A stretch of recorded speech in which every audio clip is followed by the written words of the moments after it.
Hey there YouTube, this is Curiously Corey, and today I'm going to share with you a little bit about the ESP8266.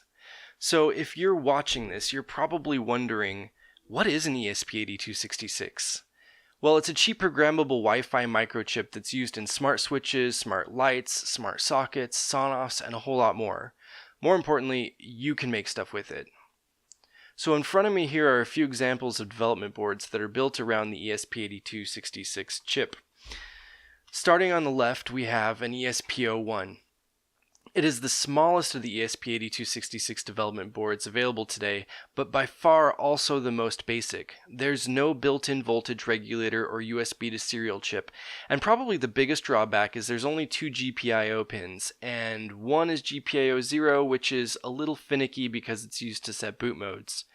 It's great when you have a project that already has 3.3 volt power and you just need to read a single sensor or write to a single output.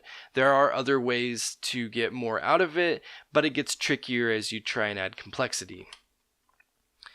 The next one I have here is a Wemos D1 Mini. It has 11 digital GPIO pins and one analog GPIO.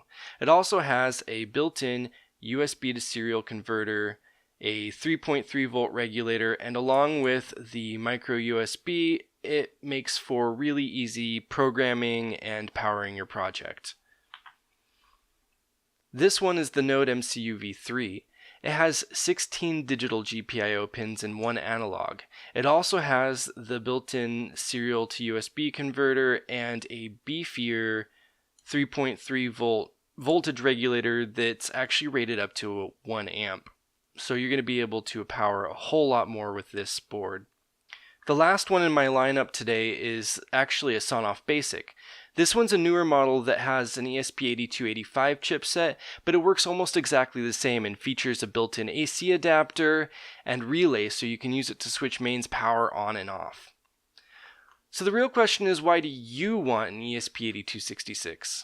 Well, for one, you can make unique sensors to tie into a home automation system, track environmental conditions, digitally watch for leaks, sense if doors are opened and closed, or track soil moisture levels.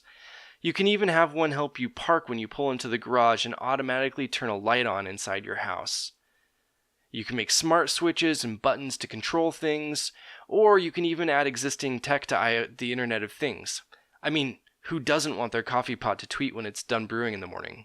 So with the endless possibilities just a few components away, what will you build with an ESP8266?